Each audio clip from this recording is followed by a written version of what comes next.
मैं आपका फेवरेट जी सर फिर से आपको पकाने आ गया हूँ और क्या करने वाले हैं बेटा वो सामने आपके है। We have already completed group 13 और आई होप मज़ा आ गया होगा आपको। अब बाकी ग्रुप्स में आपको ऑलरेडी बता दूँ मैंने बोरॉन थोड़ा सा इम्पोर्टेंट था बेटा, बट कार्बन में अगर इम्पोर्टेंस की बात करें तो थोड़ा सा कार्बन के एलोट्रॉप्स, डायमंड हुआ, ग्रेफाइट हुआ, फुलरीन्स, जिनके बारे में हम इधर उधर बॉन्डिंग में बात ऑलरेडी कर चुके हैं। और सिलिकॉन्स में इंपॉर्टेंट है सिलिकेट्स और सिलिकॉन, उनकी भी बात हम बॉन्डिंग में काफ़ी हद तक कर चुके हैं ना। तो इसीलिए ये थोड़ी फैमिली हमारी रिलेटिवली ईजी हो जाएगी, जल्दी भी काम होगा क्योंकि अब हमें एक बेस पता पड़ चुका है। तो in today's session we start in organic chemistry का P block elements carbon family. इसका भी मैं आपको PDF अटैच करवा दूंगा, तो आपको केवल मैं पॉइंट समझाते चल रहा हूँ बेटा। और एक बार जो हमारा बेस बोरॉन फैमिली में बन गया, अब आपको एक आइडिया लग गया कि अच्छा हर ब्लॉक इसी वे में आगे बढ़ता चलेगा। तो without wasting much time let us start our session. Elements कहें शिव जी सुनो पार्वती, है ना। कार्बन हुआ, सिलिकॉन, जर्मेनियम, टीन और लेड, ठीक है ना। तो कार्बन, सिलिकॉन, जर्मेनियम यहाँ मेटलोइड्स लिखा हुआ है बेटा, बट अकॉर्डिंग टू NCERT वो सिलिकॉन को, है ना, कई जगह एम्बिग्यूटी है बेटा, बट हम सिलिकॉन को नॉन मेटल ही मानते हैं। तो मेटलोइड्स में हम केवल जर्मेनियम को लेंगे और टीन और लेड तो आपका मेटल्स ही है। तो ये भी एक डाउट ध्यान रखिएगा। General electronic configuration noble gas NH2 ये मैंने आपको बोरॉन फैमिली में भी बोला था कि ये एक्चुअली गलत है, क्योंकि कार्बन में भी ये वैलिड नहीं हो रहा है, सिलिकॉन में केवल वैलिड होगा, जर्मेनियम में 3D10 आ जाएगा, SN में 4D10 और PB में तो 5D10 और 4F14 भी आ जाएगा, ठीक है ना। Atomic and physical properties, atomic radii कोई एक्सेप्शन नहीं है। बोरॉन फैमिली में केवल गैलियम का एक्सेप्शन था। बार बार मैं बताते चलूँगा कि आपको याद हो। Carbon less than silicon less than germanium less than tin less than SB down the group यहाँ एक्स्ट्रा शेल हेड होगा और शेल हेड होने से साइज बढ़ती चली जाएगी। आयनेशन एंथैल्पी में यहाँ वहाँ पे तो फुल ऑफ एक्सेप्शन था बोरॉन फैमिली में बेटा, ठीक है ना। अब केवल यहाँ पर एक एक्सेप्शन है, आगे 15, 16, 17 में कोई एक्सेप्शन नहीं आने वाला है। और यहाँ पर एक्सेप्शन लास्ट की 2 वैल्यूज़ में है बस, ठीक है ना। किस किस की? PB और SN की, ठीक है ना। मुझे वाइट ही पसंद है बेटा, मैं वाइट कर लेता हूँ। तो यहाँ पर बस आप देख सकते हो down the group ionisation energies क्या होनी चाहिए थी बेटा, आपकी कम होनी चाहिए थी। तो कार्बन की ज़्यादा सिलिकॉन से, सिलिकॉन की ज़्यादा जर्मेनियम से, बट इन दोनों में एक एक्सेप्शन है। यही मैं बता रहा हूँ कि इस तरीके से आप याद रख सकते हो। आगे 15, 16, 17, 18 में कोई एक्सेप्शन नहीं आएगा। मेल्टिंग एंड बॉइलिंग पॉइंट, है ना, as usual melting point carbon, silicon, germanium, ठीक है ना। वापस लास्ट में 2 जगह एक्सेप्शन, ठीक है ना। अब बॉइलिंग पॉइंट कार्बन की बात इसलिए नहीं करी क्योंकि अलग अलग इलेक्ट्रॉप्स हैं उसके, तो normal silicon, germanium, tin, lead जो होना चाहिए वही आपका ऑर्डर है। रीज़न यही कि नीचे जाने पर एलिमेंट के बीच का बॉन्ड क्या होता जाएगा बेटा, वीक होता जाएगा। और वीक होगा तो उसे तोड़ना कंपेरेटिवली क्या होगा हमारा, आसान हो जाएगा।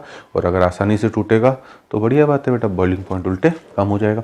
मेटेलिक कैरेक्टर, ठीक है ना, फिर से वही चीज़ लिख दी है इन्होंने जो थोड़ी सी गलत है कि हम सिलिकॉन को नॉन मेटल मानते हैं। मतलब इन जनरल बोल रहे हैं तो down the group metallic character बढ़ रहा है। शुरू की 2 नॉन मेटल, फिर मेटलॉइड और फिर आपकी लास्ट की 2 मेटल। एलोट्रॉप्स आ गए सीधे बेटा उसी पर। तो carbon has 2 types of allotropic forms, crystalline भी है और एमॉर्फस भी है। क्रिस्टलाइन उसका डायमंड, ग्रेफाइट एंड फुलरीन है, ठीक है ना। तो अभी मैं केवल जो आपके पास अटैच है बेटा मैं उनको समझा दे रहा हूँ, ठीक है। फुलरीन इसमें नहीं आया है, इनको फुलरीन को मैं अलग से आपके लिए डिस्कस कर दूंगा after at the end of chapter. Diamond, अब हमें डायमंड पहले से पता है बेटा, सॉलिड स्ट्रक्चर भी पता है हमारे लिए और उसकी 3D स्ट्रक्चर भी पता है ना। सॉलिड स्टेट स्ट्रक्चर क्या होती है वो भी मैं बता दूं बेटा, क्योंकि हम सॉलिड स्टेट में पढ़ते हैं।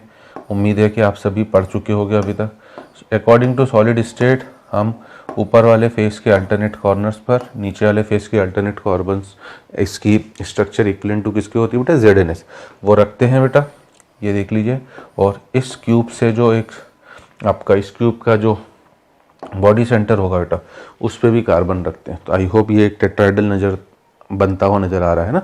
तो according to solid state its structure is similar to ZnS, zinc blende structure in which all the sulphide ions as well as Zn+2 ion are replaced by carbon. मतलब हम इसकी स्ट्रक्चर बोल सकते हैं बेटा कि carbon atoms are arranged in corner FCC that is face centre और corner पर, as well as it is also present in alternate tetrahedral void. But अगर बॉन्डिंग के टर्म्स में बोलें तो each carbon atom is bonded tetrahedrally with 4 other carbon. इस तरह से ये हर एक 4 से जुड़ता चले जाएगा और एक 3 डायमेंशनल नेटवर्क स्ट्रक्चर बनता चले जाता है।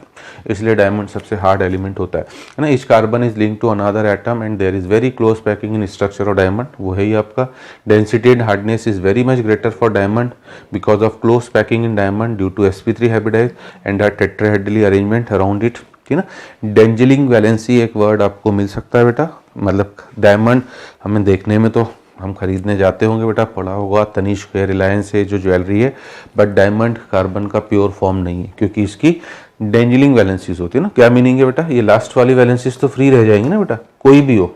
अभी ये ठीक है 3 डायमेंशनल नेटवर्क की जगह आगे फैलेगा तो लास्ट वाली वैलेंसीज क्या हो जाती है, फ्री हो जाती है। इस वजह से इन वैलेंसीज को फ्री वैलेंसीज बोला जाता है, डेंजलिंग वैलेंसीज बोला जाता है। ये वर्ड आपको सुनाई दे तो ध्यान रखना इसका मीनिंग, ठीक है ना।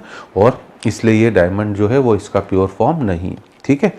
मतलब कार्बन का प्योरेस्ट फॉर्म पूछें तो डायमंड नहीं होता है, ठीक है। डायमंड है sharp cutting edges, that's why it is employed in cutting of glass. ये तो शायद आपको बचपन से पता होगा बेटा, कभी भी आपने ग्लास कटते हुए देखा हो, बचपन में अच्छा लगता था। मतलब मैं अपनी बात करूं, आप तो एडवांस जमाना हो गया बेटा। मैं जब छोटा था तो वो एक शार्प एज टाइप का टूल होता था ग्लास वालों को, वो स्ट्रेट रखते थे कांच के ऊपर, स्केल रखी और धड़ से बस उससे खींचते थे और टक करते थे, तो अच्छा लगता था देखने में। तो वो है ना, इतना महंगा वाला डायमंड नहीं, बाकी वो डायमंड लगा हो रहता है उसमें ना। Diamond crystals are bad conductor of electricity, क्योंकि कोई भी फ्री इलेक्ट्रॉन नहीं है because of absence of mobile electron, है ना। 1 कैरेट ऑफ डायमंड, ये केवल जस्ट इन्फॉर्मेशन है, इसकी एज सच कोई ज़रूरत नहीं बेटा, है ना। क्योंकि हम लोग बोलते हैं ना 24 कैरेट 22 कैरेट, तो बस पता होना चाहिए कि 1 कैरेट ऑफ डायमंड का मतलब 200 मिलीग्राम होता है। Diamond powder if consumed is fatal and causes death in minutes. तो ये कभी गलती मत करिएगा बेटा, है ना, कि डायमंड पाउडर, ऑब्वियसली बेटा डायमंड पाउडर को या डायमंड को कौन इनहेल करेगा यार, मतलब क्या खाएगा। डायमंड तो चाहिए हम तो अल्टीमेटली हमारा एम क्या है बेटा, सरस्वती माँ को प्रसन्न करके लक्ष्मी माँ की कृपा पानी। हम चाहते हैं कि जल्दी से जल्दी, है ना, नौकरी लगे, लक्ष्मी माता हमारे, ठीक है, घर आए, ज़्यादा से ज़्यादा पैसा आए, तो अल्टीमेट एम हमारा वो है। इसलिए डायमंड तो हम खरीदना चाहते हैं बेटा, उसको तोड़ना या खाना पीना नहीं चाहते। ग्रेफाइट, ग्रेफाइट की लेयर्ड स्ट्रक्चर होती है बेटा, हेक्सागोनल, बॉन्डिंग में भी बताया जा चुका होगा, पढ़ चुके होगे आप लोग, ठीक है ना। Between the in along the layer आपकी कोवलेंट बॉन्ड होता है, ये सब पता है बेटा, इसलिए मैं कल सुना रहा हूँ। Between the layers weak van der Waals forces होते हैं, वो डिस्टेंस ज़्यादा होती है, इसलिए स्लिपरी नेचर का होता है, लुब्रिकेंट की तरह काम करता है। यहाँ पर sp2 हाइब्रिडेशन होता है हर कार्बन का, ठीक है ना। और एक फ्री इलेक्ट्रॉन है, इसलिए ग्रेफाइट जो है वो गुड कंडक्टर ऑफ इलेक्ट्रिसिटी हो जाता है। वही सब चीज़ें आपकी यहाँ पर भी लिखी होंगी बेटा। In graphite carbon are sp2 hybridise and due to this carbon exists hexagonal layer, ठीक है ना।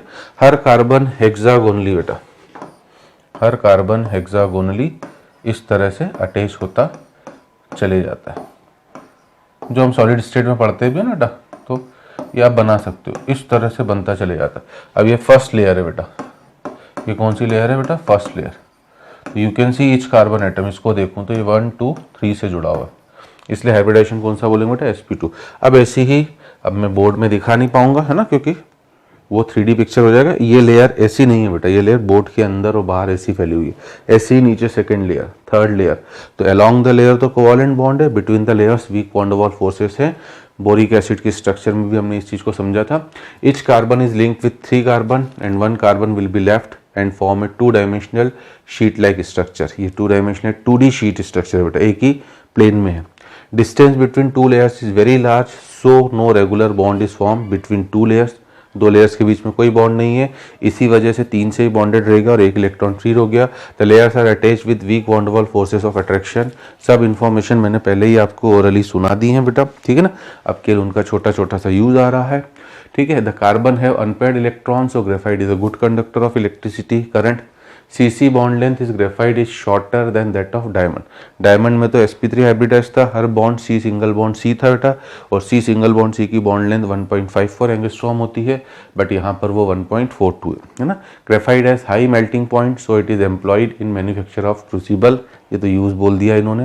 Graphite when heated with oxidising agents like alkaline KMnO4 form maleic acid, है ना, मेटेलिक एसिड लिख दिया इन्होंने, तो ये हमारे लिए इंपॉर्टेंट है बेटा। इसकी स्ट्रक्चर भी, है ना। बेंजीन रिंग में सब H हटा के और उसकी जगह आप COOH डाल दो, ये एक इंपॉर्टेंट पॉइंट है, आपसे पूछा जा सकता है। ठीक है ना। जब हम ग्रेफाइट को एल्कलाइन KMnO4 के साथ गर्म करते हैं तो हमें maleic benzene hexa carboxylic acid, जिसे मेलेइक एसिड बोलते हैं। ठीक है, आ रही मेरी बात समझ में।